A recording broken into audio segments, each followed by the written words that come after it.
What Drives You is brought to you by Ziglar, your premier source for equipping life and leadership coaches. Visit Ziglar.com and let them inspire your true coaching performance. Yeah.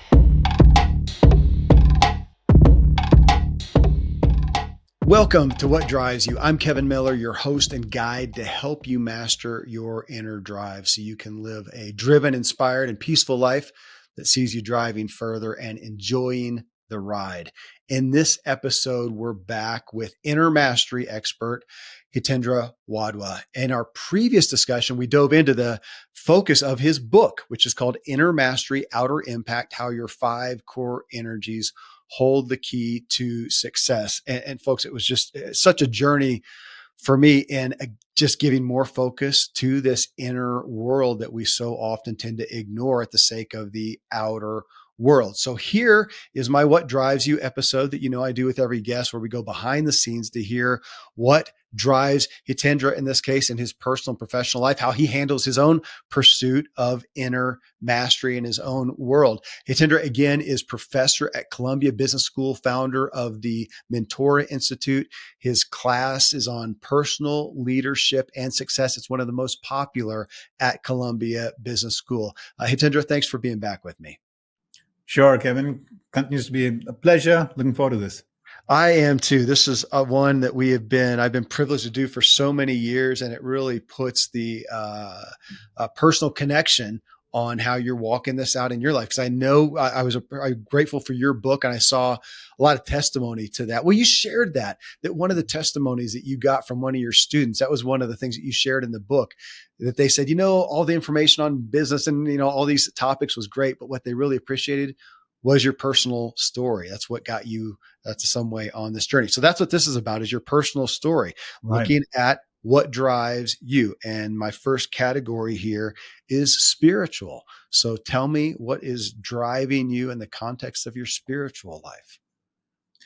I've been from a very early age drawn to the same kind of questions that I'm sure all of us have, like what is death? What happens after death? And, how am I really connected to people beyond just my family that they call my blood? And, is there truly a conversation happening between that star and me? I kind of like feel like, some parts of the universe are talking to me. And so these kind of like subtler, very, complicated, but kind of like very mystical kinds of, questions have been a part of sort of my, just makeup from a very early age. And so what I found ultimately really for me a great sense of reassurance, comfort, clarity come from is in studying the mystics, across world traditions. Now, these mystics are people who have been drawn to the idea that there are higher states of consciousness, that we can all work our way towards those in this life, not wait for death and beyond to help get us there. That there is, in fact, a divine, loving force in the universe that is all powerful and all knowing and, just completely attuned, to who you are. Yep. And we've all emerged from that force. And the whole purpose of life is to awaken back to that, that divine identity that we have at the very core of our being. And there are certain contemplative, therefore, practices, deep immersive prayer and, chanting and other forms of music, or, just attunement with nature and just kind of taking, deep walks and sitting in stillness in nature, and then meditation, kinds of practices. So these have been, developed and honed and experimented with by truth seekers, from these mystic traditions across the ages, across time, across faiths. And, as I started to study them and I started to study their experience and started to study some of their practices, I ultimately converged on one modern day mystic, from the last 100 years, Yogananda. Yogananda means like bliss through yoga. And he was a pioneer in bringing yoga to the West in the year 1920, when he first came here to speak at a Parliament of World Religions event in Boston. He was 27 years old at that time. And then he decided to stay and to, put some roots, in America, and to also make this the headquarters for what became an international movement and work called Self-Realization Fellowship. A fellowship, a community of truth seekers who are very drawn to the pursuit of self-realization. And so in Yogananda, I found a modern day mystic, somebody who's packaging his ideas and thoughts and insights in English, a language I could understand and read, and yet who was tapping the wisdom of the ages, not just from, yes, very much so, the deep scriptures of India, but also connecting it with, for example, the mystical insights and truths in the New Testament and what Jesus was doing and teaching his apostles and beyond, and celebrating the Sufi, for example, community in the Islamic tradition as well, and kind of writing a book on the Rubaiyat of Omar Khayyam, one of their really remarkable Sufi mystics who wrote beautiful poetry as well. And so he was honoring and appreciating that mystical impulse in all traditions, and then tapping and deep diving and organizing and structuring and offering in a modern form. So anyway, so that's been my very blessed, I think, journey over the last ever since I was 10 years old, really. And I'm just like so grateful. It's been a rich part of my makeup. I appreciate you using the word mystic. So I grew up in the Bible Belt of the South, and in a pretty staunch confinement of Christianity as a religion. And the term mystics is something that I would have thrown out, and a lot of the folks I was with would have.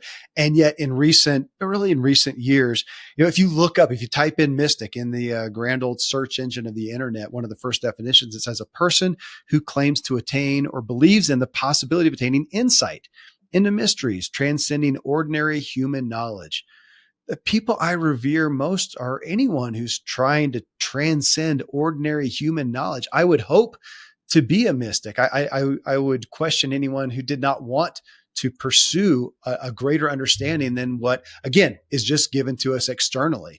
And yet when we look into our inner world and spirituality, how can it not be mystical? And it's interesting, in our first show together, you talked about India. Not comparison, but different than America, that India had such a rich inner world, and yet the outer world is a little messier. Here in America, we've got a pretty tidy outer world, a pretty abundant outer world, and yet the inner world is pretty messy, which we can, again, if we want to put a measurement on that, look at diseases of despair as one of the fastest rising areas in chronic illness and disease. So I bring that up because from a spiritual standpoint, I would expect that you would testify that you had the privilege, in India is a much more spiritually focused culture than what we have here. Is more of an expectation of mysticism and whatnot there than here. Fair?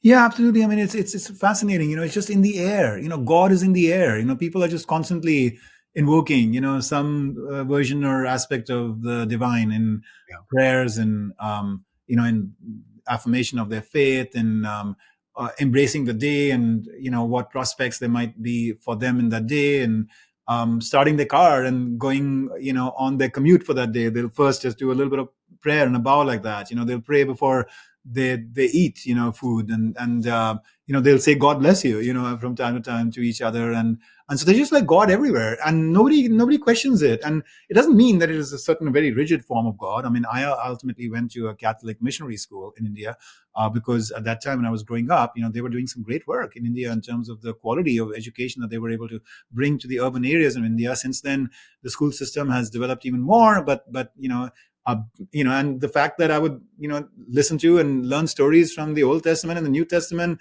and a prayer like, Our Father, thou art in heaven, hallowed be thy name. I mean, like, it didn't bother anybody at my home that, that is a version of faith that I was getting to absorb. And it was beautiful. And like, why not even put Jesus on our altar, just like we put Krishna on our altar, like, and so that kind of very inclusive, very fluid, very open, very curious, very just absorbing and respectful and devotional, aura. I mean, I think that's been like India's greatest gift to me. Can I ask do you have some daily practices that you do to foster your own spirituality? Yeah, no, thank you for asking. It's something that I was really wanting to instill early in my life. My mother would just create this practice for us at home of, a daily prayer and chanting and a short little meditation. And, regardless of what was happening in our life, we came together, as a family. My father was less available for it, but my mother and the four of us siblings were all there. So that became like the foundation. And I wanted to grow it from there. I wanted to become, just very regulated and regular with my meditation practice. I wasn't able to get it there for year upon year. And, and then at some point I got very, pain and frustrated about how passage of life is just kind of advancing and I haven't done what I truly wanted to do. So early in like my 30s, I started a lot of soul searching and recognizing that I'm like making time for everything else, and then saying like this meditation practice I want to take hold of, which Yogananda taught, through a very special form of meditation called Kriya Yoga, that it'll come later. It'll come later because everything else has to happen first. And then I went through this moment where I said, no, it's the exact opposite. I got to surrender my outer hungers to first make space and time for this and just commit myself to this. And like, this is what I begin my day with. This is what I end my day with. This is a critical and core pillar in my life. And then everything else, fits in with whatever time that remains. And when I made that turn and kind of went for that, it allowed me to finally get that to become part of my daily regimen. And it's been beautiful. And so, yeah, so for me, this practice of Kriya Yoga, of, twice a day, turning my attention within, activating some of these prana or chi or life energy within me, taking it to my, centers of higher consciousness, higher chakras, as I say in yoga, through the practice that Yogananda taught, then seek to just be in stillness, and just await whatever grace in that moment comes, sometimes just flowing with gratitude or joy or love or whatever that moment brings. It's like a spiritual bath, that you take every day. You cleanse yourself of, all the debris of like worries and thoughts and concerns and, demands and wants and attachments. And you feel like this purest version of who you are.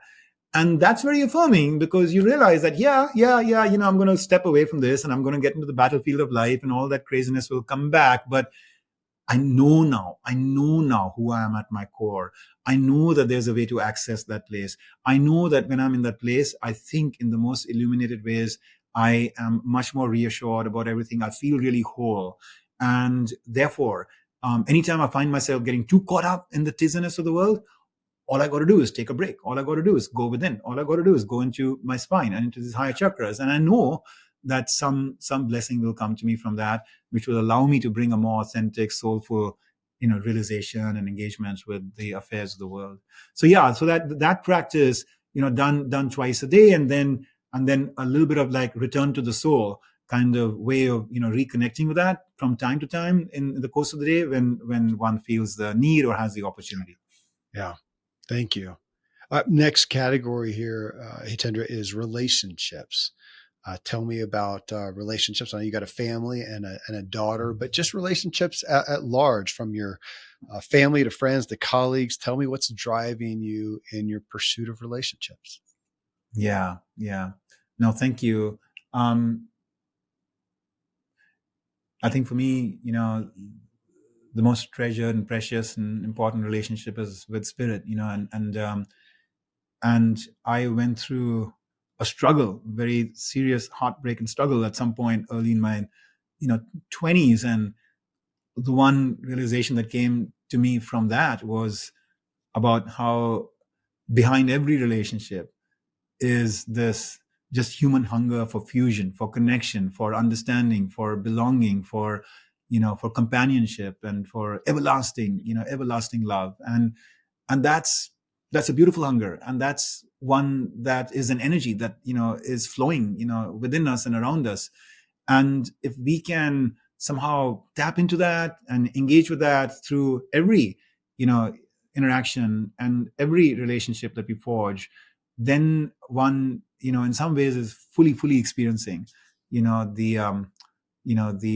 connection of the human spirit, but the human spirit on the other side. And so aspirationally, at least, that for me has been since then my greatest quest, that I don't approach relationships from a place of possessiveness, and or a place of if you're not going to be in my life, then I won't be happy. Or if you don't act like this, then I can't be happy. Or I need you to be this, not that. And on some days I'm able to rise to that kind of higher order form of impersonal but universal and very deep love. It's personal as well, but it's not personal as in possessive. And then other days I'm not able to achieve that because I still am human and I'm still work in progress. So the people in my life, from that vantage point, as you mentioned, um, for some reason, I've just been gifted with just a lot of very special women in my life. My mother, certainly my father too, but he has passed on. But my mother, my wife, my daughter, my sisters, their families. But then at one point, I looked at my students at Columbia and I realized, like, my God, Hitendra, you can't like otherize them as though like they're an intrusion, into your world when they reach out to you and ask for a little bit of counsel or support or help or extra time, all of that. They're family, they're family. And so I definitely look at Columbia and the students have graduated and others I've known from here are affiliated, as just another extension of sort of, my family and then the world beyond. I mean, it's just hard, like to not appreciate and value and um, love the people that you encounter and meet, because everyone has some special gift and some special quality. For my newsletter, which comes out once a week, the last two editions of it have been my Davos diaries. So I was at World Economic Forum in Davos, and both those newsletters were about these very special conversations I had there and some insights and breakthroughs that were achieved in those moments of connection with relatively speaking prominent people, very sort of storied, leaders of major organizations and beyond. And then this week's newsletter is about the third and final of these Davos diaries. And that's this moment where I'm actually returning from, Davos to Zurich. And I'm in the train, and there was this individual in the train that I connected with, and he ended up being a member of the Swiss security forces, that were, kind of, parked there in Davos at a time when all these world leaders and all were coming to kind of just provide security. And it was amazing, the connection I had with them, the conversation I had with them, the meeting of hearts and minds and spirits that happened there, the warmth of that hug, that we gave each other at the end of that journey. And he's this 19-year-old guy living such a different, kind of life than what I have lived, and yet, very kindred spirit, right? And so I love this romance that we can have with the world, where you just never know where, which person shows up in your life, when, for how long, but to play some kind of very special role, to kindle some kind of really special connection. And so those kinds of evolving connections and interactions and relationships are, mean a lot to me as well. Of course, I'm very grateful for my dear circle of friends and family, but those broader relationships are very core to my human experience too. Hey, Tendra, thank you for sharing that. And you've got me thinking too. I mean, again, your focus here is inner mastery, that as you do that, as you pursue inner mastery, you are pursuing a connection to self, which it's interesting that it's come up so many times, the diseases of despair, which you first brought up, that I would look at that and say those are primarily a result of a disconnection from self. And so as you pursue inner mastery, as you connect with self, what I hear you, or what I'm extrapolating from what you just shared, is your ability, your growing ability to, when connected to self, that you can more easily connect to others. Yes? That is really important. I think you're hitting upon something which I'm just processing as we speak. I remember, some time back there was a book on the science of loneliness that came out, and we all know how much that is an epidemic today. It speaks a little bit, right, to these diseases of despair as well. One of those really is loneliness. Mm-hmm. And so, partly that what the book was talking about is that it's truly a disease. It has significant negative, impact on our health when we experience chronic loneliness. But the other thing which was very interesting that the book was pointing to is that what the research shows is that the the disposition for somebody to be experiencing loneliness does not have to do as much with the number of outer relationships they have in their life. It has something to do with their inner condition. And so somebody could be surrounded by lots of people in their family and or lots of people at a party. They may be very popular on Instagram and whatever, but they could be incredibly lonely. Mm-hmm. And painfully so, when we hear about some kind of a suicide or something, in Hollywood, right? That's an example of somebody who clearly, on the one hand, like from the outer side, like People magazine and everything would have told you that they have everything going for themselves, but somehow they were just feeling very lonely. And on the other hand, you could actually have somebody who could be a hermit and could be living a relatively quiet and secluded and reclusive life, but they may not be lonely at all. And so, what is it in the human condition, right, that determines and shapes our sense of belonging and connection and enrichment of relationships versus feeling lonely? And as you've said, a large part of that has to do with, are we doing the inner work? Are we doing the tilling of the inner soil? Are we connecting with our core, with our soul, with our spirit within? And if we are making space for that, we're making time for that, we are connecting with that. What happens is you then come out into the world not from a place of tremendous neediness, right? It's not that like I have to make sure that you're my friend. I have to make sure that you're going to be there for me on Saturday, because otherwise I'm going to be so lonely. Rather than that, I show up now to more like celebrate our connection, to actually value you for your qualities and attributes, to be here in service of you as well, and make special experiences happen together. Not because I'm not complete without you and whole without you, or I'll be lonely without you, but because, having, in a sense, nurtured and connected and tilled my soil from within, I'm here to show up to just like flow with love, flow with connection, flow with grace, and to tap into that same energy in you and then make beautiful things happen together. That's Thank you. Thank you. That we in the first talk together mentioned energy and our energy and even how it can change in the transformation. And I am so much more aware of that every day as I learn and grow and seek my own inner mastery, that the impact of my energy on other people. It is beautiful, and it's daunting to me when I'm struggling to Yeah. control my energy and know that it's going to influence people. Well, Hitendra, the next category here is health and wellness. And Well, I'm sorry. Before we go there, yes, look, it's also our right, to be looking out to those people in our life who can sometimes be the source of that energy for us, right? When we are beaten up, when we are struggling, yes, there are these mentors, there are these inspirational sources, there are these friends and ones who trust us and who are vouching for us and cheering, us even during our moments of struggle, and who infuse that sense of confidence and reassurance in us, right? And so I don't want to sort of like propose that you or we take on the superhero kind of quest and journey where we don't from time to time lean into and tap for that kind of support and reassurance and inspiration, right? The right people around us. yeah, no, fair enough, fair enough, absolutely. I mean, we know that has. I want to be whole enough in myself, but yes, what a gift that I believe God uh, would transfer Himself through other people often Yeah. in times that I need it. Yeah. Yes. Yeah. So lovely. Health and wellness. Tell me what is driving you in your personal pursuit of your health and wellness. Yeah, if you want to talk about like sort of like physical health, the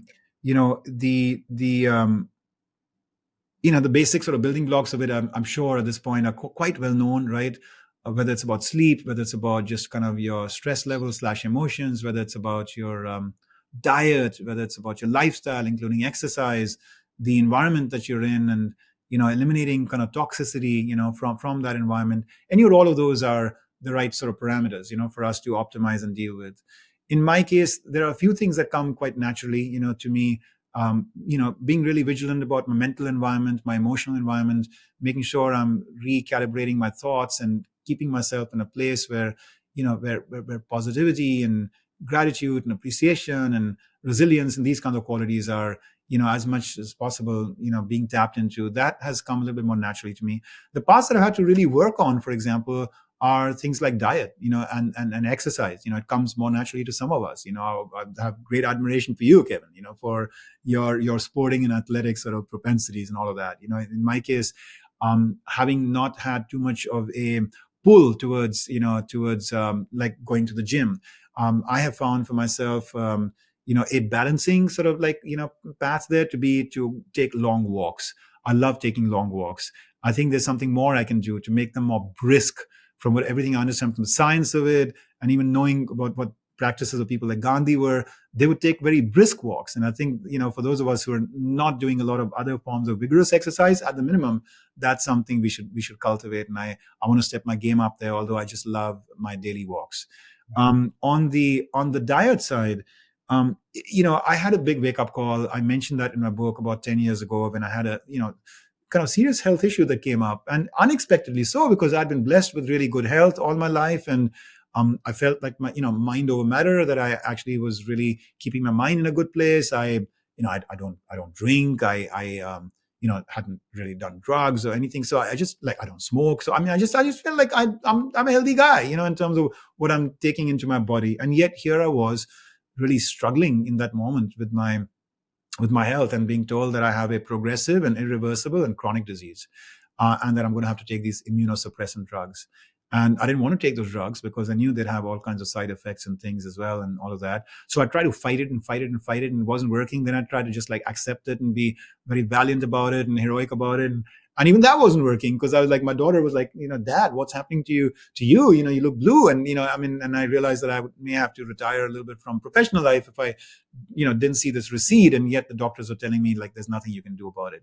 I flew to India. I went to the Himalayas. There was this Japanese monk that I've known over the years. And I'm not used to asking people for help as much. I'm kind of used to saying hey, Hitendra, you've been given a lot of gifts, and it's time for you to kind of fix your own problems in life, and and just kind of use your logic and wisdom to kind of figure things out. But in this case, I just felt I had to, and so I reached out to this gentleman I've known for many decades, and I said, brother, help me, and here's what's happening. And he said, Hitendra, tell me about your diet. And as I did, he started to say, I've seen some of you folks, you go to America and your diet goes through all these changes, and then you just start having all these issues. And then he guided me through that process. A lot of it had, Kevin, to do with me having to walk away from processed foods. I was eating out a lot. I was eating packaged goods a lot, microwavable food a lot. I mean, look at any of those foods, that we typically eat in not all, but in many restaurants, as well as, the packaged foods and all that. I mean, there are things in there around just preserving the food, for as long as you can on the shelf. And then, enhancing the taste of the food through certain kinds of, functional, just these technologies that we've created in the food scientist kind of world. And you can't pronounce those words. There are these chemicals. They're not natural necessarily to the human system. And, apparently over time, my body had, become more toxic based on the kind of processed foods I was eating. So what I've learned over time, as something that has really helped my diet, and it took me 2 years to kind of fix that, game for myself. During those 2 years, my symptoms were still there. My health was continuing to go from bad to worse. But then 2 years into it, my symptoms just kind of stopped. There just were no more of these symptoms. I wasn't having the inflammation and the overheating and the skin damage and the sensitivity to the sun and all of those things that were kind of holding me back in the past. And gradually over the next 2, 3, 4, 5 years, I saw my skin heal, my body heal. And it's just amazing. It's just amazing what a self-renewing, self-healing system we have, in our body if we do it right. And disease as a way in which the body talks to you and says, hey, pause, hey, pay attention to me, respect me. I'm a temple, take care of me. I'm meant to manifest a lot of goodness, in the years ahead. You want to keep having the chance to hug your daughter, isn't it? 10 years from now, 20 years from now, 30 years from now. So take care of me. I'm the hugging agent. I'm the one through which you're going to manifest all that you have to in life. And so dieting down on processed foods, just being, much more careful with my sugar consumption, getting to as much eliminate processed carbs and going more for, more fiber, of the right kind, the healthy kind. Those were some of the shifts that, I was a vegetarian, so I didn't have to worry about red meat kind of issues. But those are the things that really sort of took my diet to another place. And I'm grateful for that, because now I look back, it's been 8 years since I've been, fully healed and recovered and all of that. And the doctors would consider it like a miracle of some kinds, and that I didn't have to take any drugs and this just happened. But, I've just been grateful for being able to tune in to that capacity in us to be self-renewing, self-healing organisms. And, we just have to play the game right. I appreciate that significantly. And it's interesting you talk about being vegetarian. I come from a family who primarily is, and yet we've seen some of the different family members. You can be quote, vegetarian and have a crappy diet of processed Oh foods. Even yeah, a lot of the vegetarian substitutes, meat substitutes and whatnot, so highly processed. absolutely.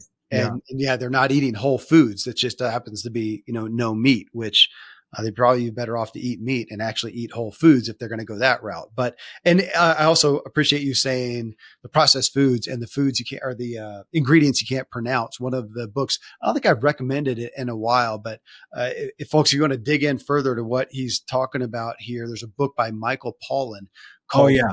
yeah, Food Rules. You can read the book in 30 minutes. Food Rules, little paperback. We've bought cases of them at different times to give away. It's wonderful. It's wonderful. I'm so glad you're mentioning it. And he has this like very simple Yeah. 3-part prescription, right? You remember that, Kevin? Yeah. Yep. Like eat food. Mostly plants, Yeah, mostly plants and not too not too much. much. Yeah. Yeah. It's pretty simple.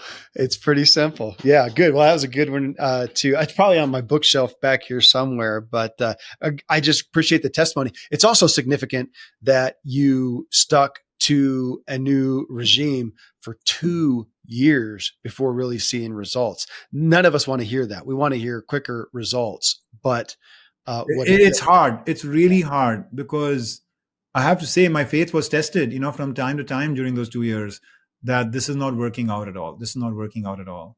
But I tell you, I I think what really helped me is this undying faith that I have that whenever something happens to us, it happens for a reason. And somehow it's meant to be a catalyst for our own growth. Yeah. And so when this, issue came to me, the first form of growth that I thought would be to, be a fighter, to keep striving in life despite this, this kind of health, challenge I was facing. But then I changed my thinking. I realized that's not the fight I'm supposed to fight. That's not the growth I'm going, supposed to go through. The growth I'm supposed to go through is to humbly ask myself, what am I doing to be a contributor to this ailment? And when I opened myself up to that, then I became convinced that I needed to make those reforms happen. And hopefully they were going to bring the healing that my body needed. And hopefully they'd do that sooner than later.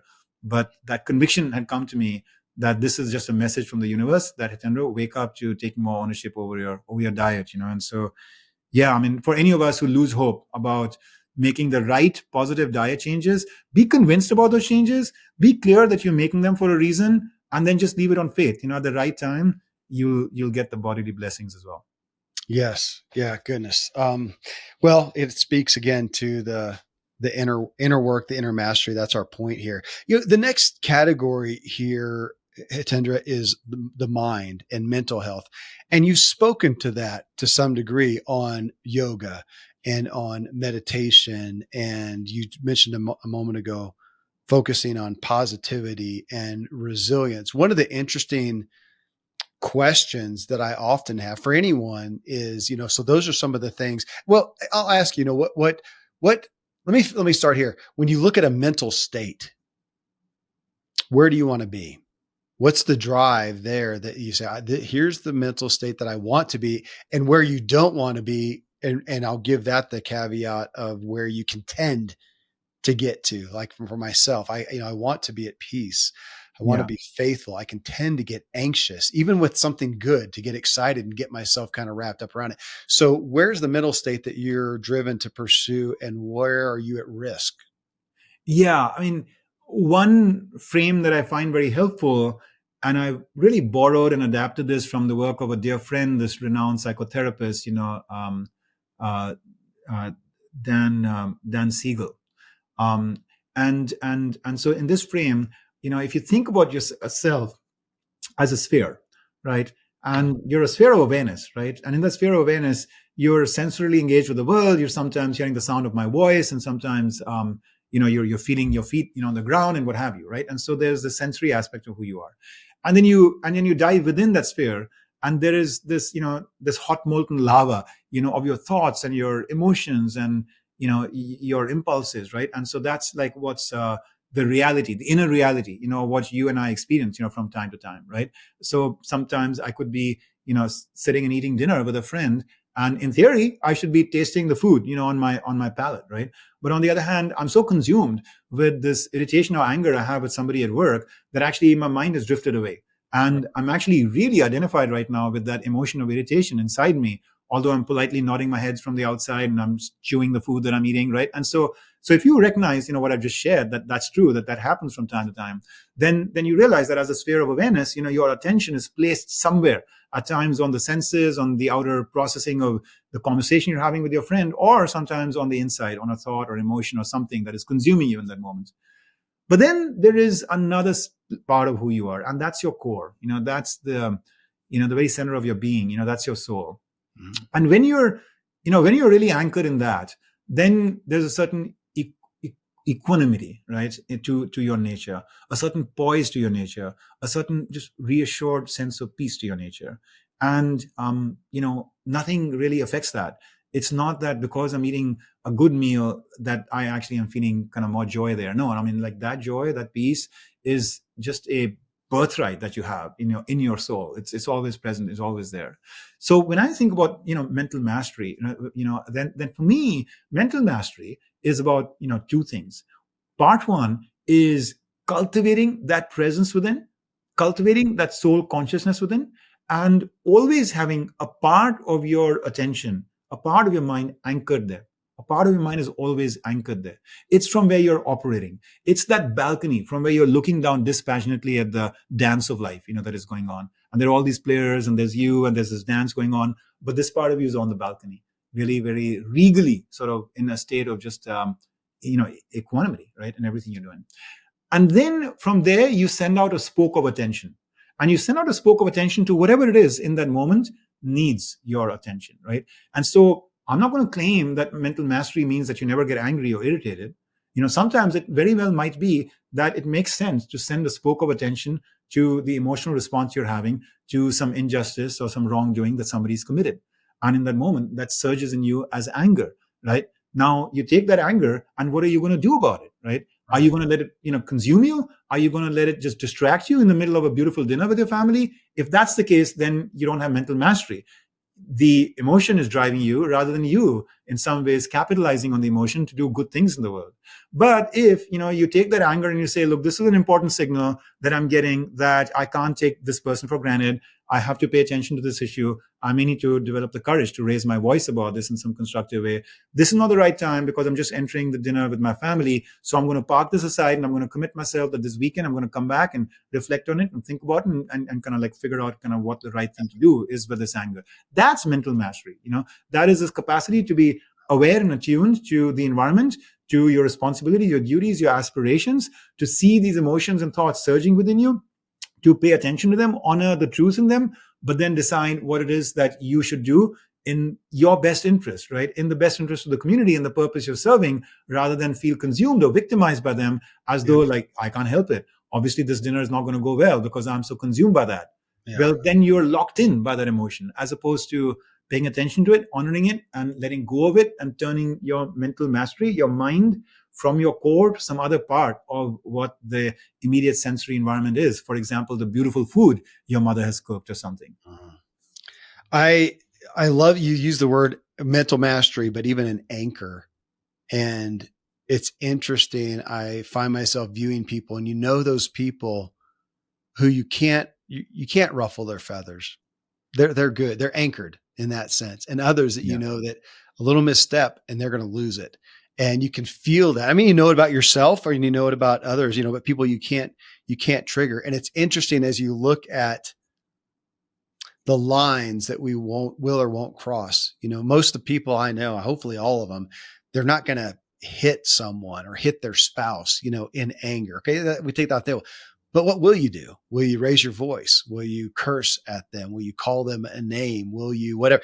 And can we back that up to where you're unruffled? You mentioned attachment earlier, which is a current focus of mine, is attachment. How can I love someone well and be connected to them, care about them, desire even, but not be attached? And I'm deconstructing myself amongst that right now.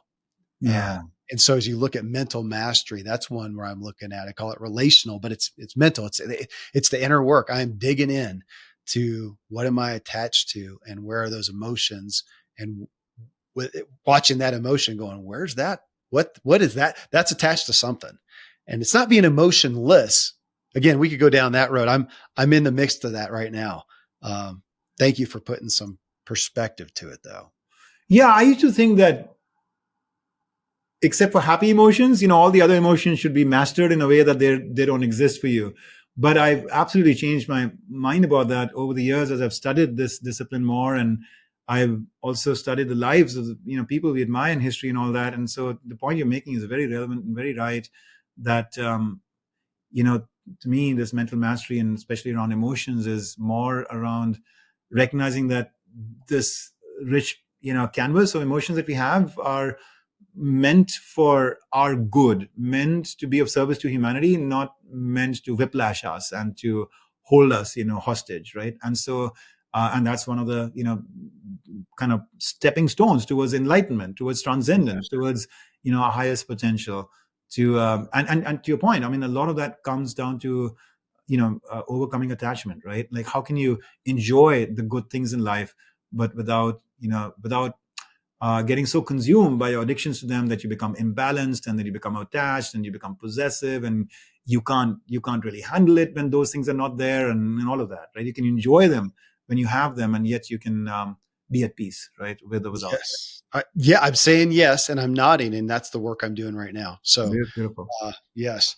Uh, Next one here, Hitendra, is work, career, business, and what is driving you there. Obviously, you have had a vocation as a professor, and I imagine doing other things now. Obviously, you've got a book now, and you're doing.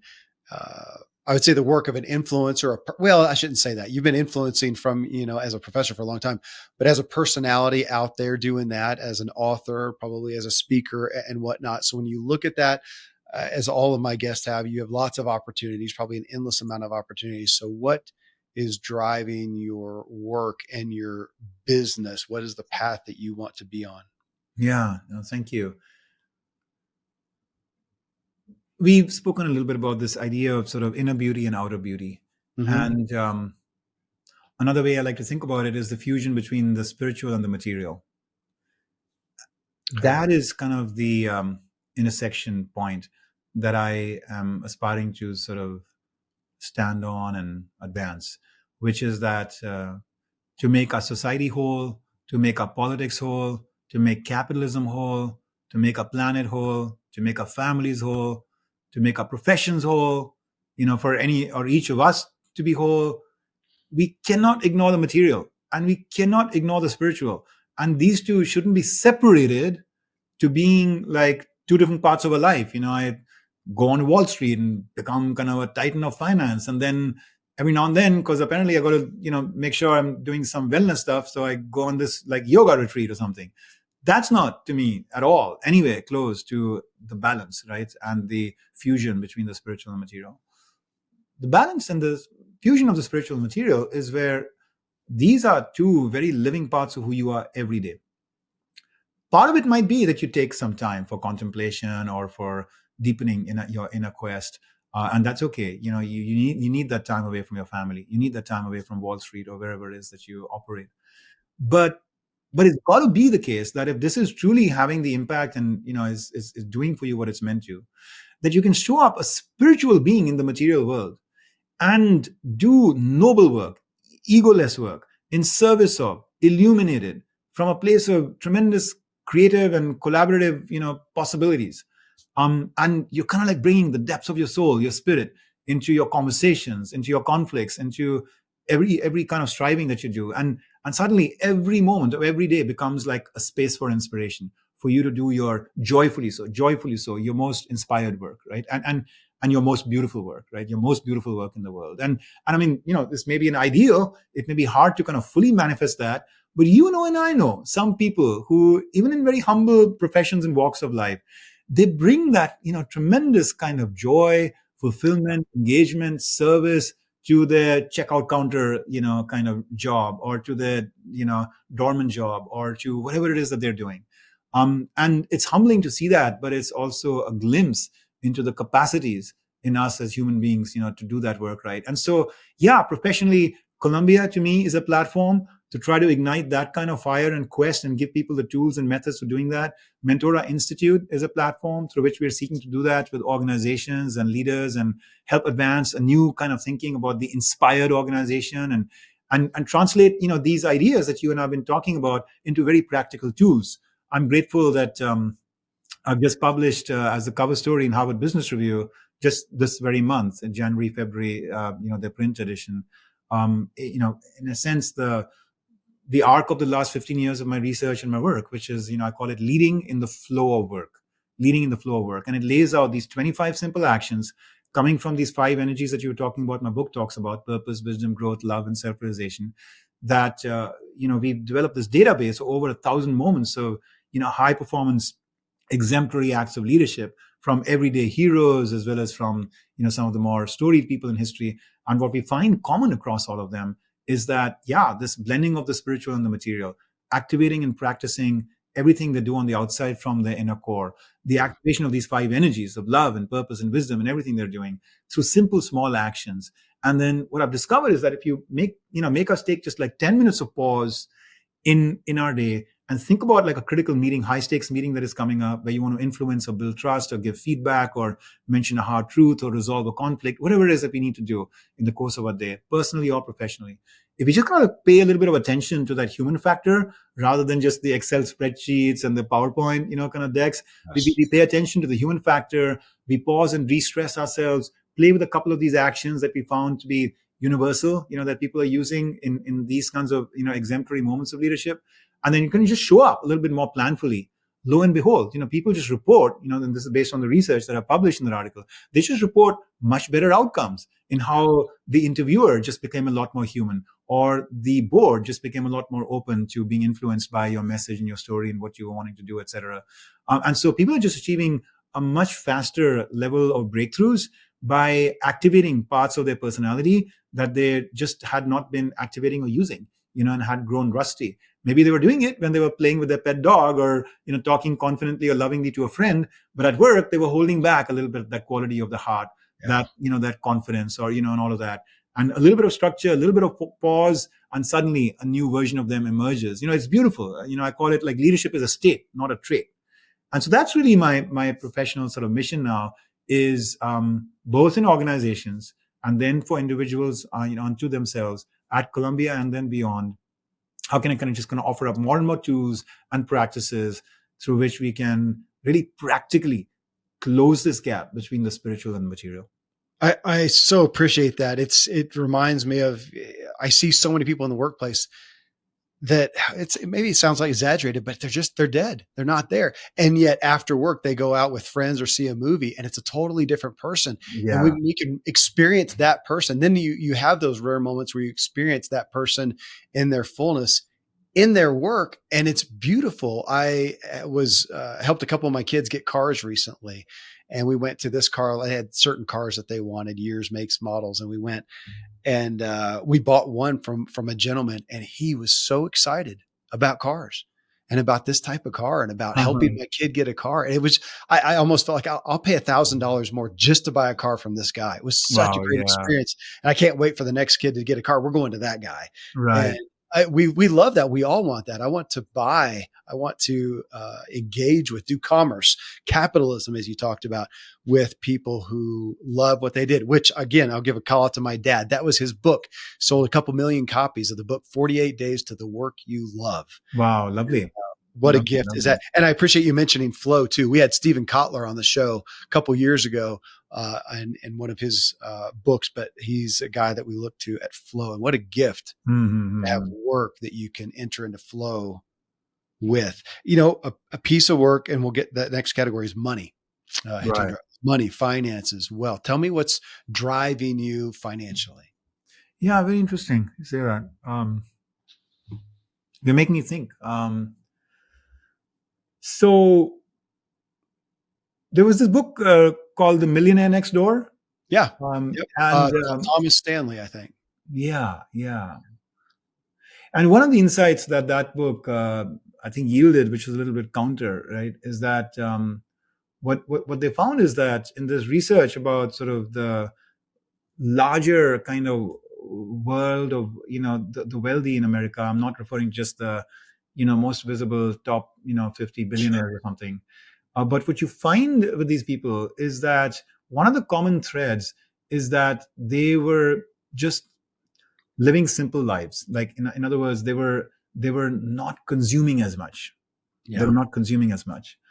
And so when you ask me about like finance and wealth, to me, the real wealth is that capacity to enjoy life without feeling the need to consume as much.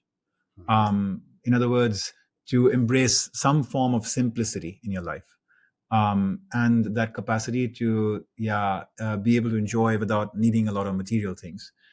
So that definitely is a guiding force, for me as to a quest I'm on. Just constantly reminding myself that when I die, I'm going to leave all these possessions behind, but there's Mhm. something I'm going to take with me. What is it that I'm going to take with me? How can I create the experiences and the interactions that kind of help me really build that as the most lasting kind of wealth in my life? And at the same time, of course, I have particularly, with the blessing of my wife, I've opened my eyes up to beauty around me, and to the value of creating spaces around us that don't have to be tremendously rich in sort of material splendor, but that can still be designed in very, very artful ways and very beautiful ways, whether it's about bringing up plants into your room and just having a little bit of nature right there, or the right kind of painting or something. And so yes, so from that vantage point, having the wherewithals and the money to be able to live a tasteful life, a beautiful life, and yet one which perhaps is invoking more of simplicity, making sure that one is being responsible about providing for a rainy day, or saving for a rainy day, or providing for one's older years in life, becomes obviously a responsibility of a personal finance, for any or all of us to take on. And then, of course, you realize that if you want to do your life work, sometimes you will need the right platforms. You will need the ability to hire the right talent. You will need a profitable form of sort of like cash flow, so that you can manifest all the things you want to, and you can invest in all the things you want to kind of make happen. And so I do think that pursuing sort of financial success in one's ventures, in what one does, is when done with the right motivation, and the motivation not being just to chalk up another zero in your bank account, but the motivation is because you know that when you have that, you will earn the right to do more good in the world, to be able to manifest more of what you want to in the world without facing all kinds of financial encumbrances. So I have huge admiration for the business builders, for the for-profit sort of like pursuers who have been able to kind of build careers and at times enterprises in a way that self-renews a lot of like the fuel that runs society, which is money. And in some ways I'm a student of that. I wouldn't consider myself to be anywhere close to being one of the exemplars with how much success I'm able to manifest in that area, but I do believe that there is an abundance of resources in the universe, and when we tune ourselves to that energy and obey and respect its laws, that there is basically the sky is the limit to what we can manifest in a way that will be true to us, in a way that the universe is telling us that this is what I believe you need at this point, or let's scale it up 10x or whatever it might be at a given moment. This is what you need to be able to do full justice to what I hope you will see as your divine purpose. Well, thank you, and that's a great segue into the next category, which is achievements. And looking at the talk about 10x, that's a series that we've done recently was on that. But looking at achievements as you look at your career and in personal and professional life experiences, whatnot, what is driving you as you look towards things you do want to achieve? Yeah, it's beautiful. These dimensions that you've come up with and that you probe your guests on. You make me Thank do you. a lot of soul searching and thinking. Um, you know, there's one way to think about. I used to think about achievement as something that you do over the course of your youthful years, your middle age years. You arrive at certain trophies and laurels in life, and then at some point you retire, and then you rest on those laurels, and you play golf, and travel the world, and that was the good life. And then I read this book, The Agony and the Ecstasy, Mm. which was a book on Michelangelo and his life by Irving Stone. Beautiful book, and a beautiful story, Michelangelo's. And then I realized that, my God, this guy, he outlived, I don't know how many, 9 or 10 popes. And, at a time when most people had an average lifespan of about 30 years, 40 years, something like that, he went on to live into his 80s, perhaps 90 or so. And, remarkable thing is he never retired. He just kept sculpting. He was a sculptor at heart, and he did some painting like the Sistine Chapel, but mostly he was a sculptor. And he just kept sculpting. And it's incredible. They found these unfinished works, of his, around the time that he just passed away as well. And I realized, like, wow, that to me is the true sort of mark of achievement in life, which is that you find your passion, you find what it is that you are at your core, and you just keep pursuing it until, you know, life just kind of recedes from you. You just keep pursuing, and then that's a beautiful life. Yeah. And then I've had a third pivot. And that third pivot is from studying the Martin Luther Kings and the Abraham Lincolns and the Mother Teresas and the Mahatma Gandhis, of the world. And what I found in them is that, like, some of these people were very threatened, about their life situation, because they were taking, positions on, issues in which some people were behind them, but some would consider them very unpopular. And so they were asked a little bit at times, about whether they're concerned about the fact that, they could get assassinated and die tomorrow. And the general response, like this from Gandhi, was like, no, I have nothing to be afraid of, because I'm only here to do the bidding of that sort of, kind of higher power. And when, when that higher power feels that my role here is done, they'll drop down the curtains and I'll leave, because, like, why would I want to stay here a moment more? And it's amazing. I share that in the last chapter of my book on transcendence, how these people who were so striving to be in tune, had the capacity to really surrender so many of their attachments. Maybe not all, they were all human, they were all having their foibles and fumbles, just like you and I, and we all do. But, as much as possible, that is what they were questing for. And along the way, they created a luminous life, right? Which we look back at the footsteps, what they kind of left behind in the sands of time, the Martin Luther Kings and Gandhis and Lincolns. I mean, oh my God, like, look at them, that's beautiful. Mother Teresa, beautiful, right? And yet, that moment came, and they had to depart. And oftentimes they were able to foretell that moment. Lincoln foretold that moment, as I share in a story in the book. Gandhi was able to foretell that moment. Martin Luther King, it seems almost pretty clear that he was able to foretell that moment. And all three of these guys get assassinated and leave what seems to be very prematurely, but perhaps it was very scripted. It was meant to be. And, that's part of the story, that they were meant to, in their romance with the universe, like, play out and then just, like, exit the stage. And so to that end, when I think about achievement, for me, the new definition of achievement for me is not just to, like, find my passion and kind of, like, just kind of push it and do it as much as I can over the course of my life, but to strive to be in tune, strive to be a channel. As Mother Teresa said, she said, like, why are you praising me for anything that I've done? I've done nothing. I've just been the pencil in the hands of God, who's writing a love letter to the world, and why would you want to give credit to the pencil, right? And so how can we be the perfect pencil for whatever it is that, you are meant to manifest and I'm meant to manifest for our families and for society and for the world at large? And maybe it's meant to be grand at scale, and maybe it's not. Maybe it's meant to be behind the scenes, just kind of loving and nurturing and being. Maybe there's a chapter in which is meant to be grand, and another chapter is meant to be small and, and anonymous. I don't know, but, like, if we can be in tune, and if we can just strive to be surrendering our own, human hungers as much as possible, and then one day just kind of, just walk away in the sunset, right?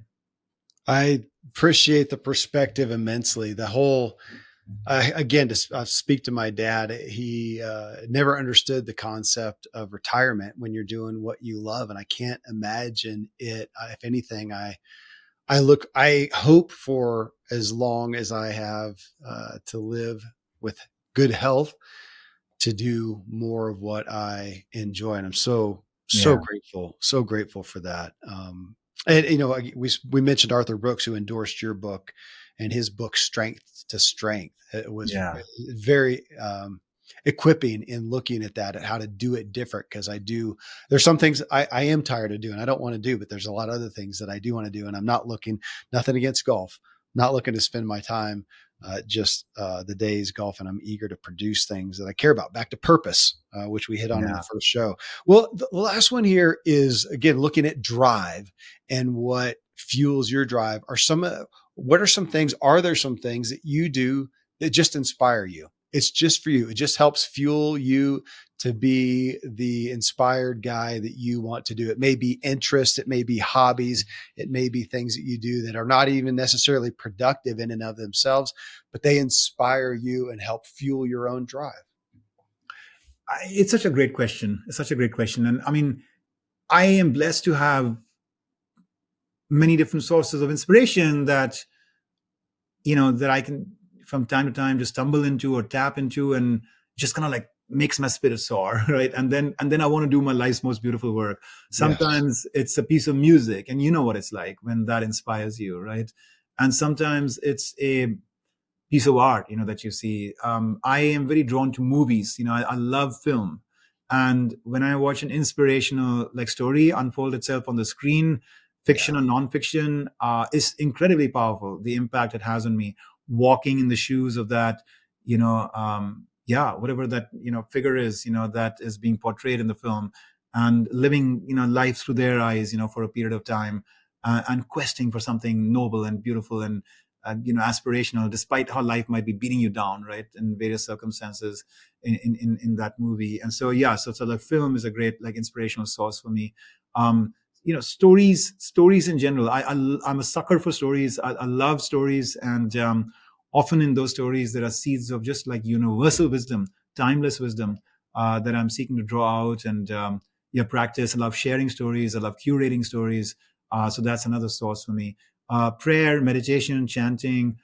Just so incredibly grateful for that as a resource through which to just get to connect and nurture that spirit within, and feel devoted and dedicated to kind of some higher cause, right? To bring to manifestation in the world. Good literature, just reading a book with really beautiful language and evocations and characterizations, and at times the story arc and what have you. The achievements of human beings in history. I mean, and like that moment with John Denver, or something that Einstein did at some point, and a certain struggle somebody had with something, and how they were able to, Ruth Bader Ginsburg, and how she was able to bring so much positive change, to the just parity of genders, in this country, and had to kind of fight her way gently through the system to be taken as a legitimate voice in some of the just kind of cases she was fighting, and ultimately ends up being recognized by being a actually a storied member of the Supreme Court, seeing all this change and evolution happen, and ultimately being a ray of hope for so many women since then, including among others my daughter. So just these kind of achievements and people, and these kind of like world of people who have been the underdogs, and how they've fought through and come to a beautiful place.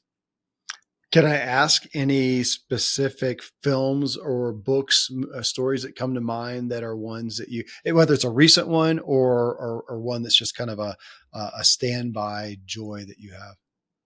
Yeah. I mean, there are many. So, in terms of a book, there's a book called The Prophet by Khalil Gibran, and it is so mystical. It is so beautiful. It's so uplifting as a basically a poetic treatment of life, Wow. and something that has been a classic now for so many decades. A simple read, a powerful read, thought-provoking read. Yeah, so I'd want to offer that up. Okay. Thank you. It's been a gift. It's been a joy to hear some of the background in your own life, what is driving you, how you are pursuing, again, your own inner mastery. I appreciate your candor and your humility in it. And this has just been a complete joy. This is flow for me right here. This is work that I love and I can do endlessly. I would be happy to be 90 years old having these conversations, and look forward to another one with you. Thank you for the book you put out, for the work that you're doing, and for the time you've given us. I'm so eager to share this with the audience. Thank you, Hitendra. Yeah, thank you too, Kevin. I can see you're really living your truth, and that's beautiful to experience, and it has allowed me to be feeling such a sense of fulfillment and just a flow really from my own self as well, and having this conversation with you. So for our listeners, I mean, all the good stuff, if any, there has been in this, Kevin is owed a lot of credit, for that. And all the mistakes or fumbles I may have had, those are the parts of me that I'm still working on. Ah, thank you. Well, thank you. Yeah.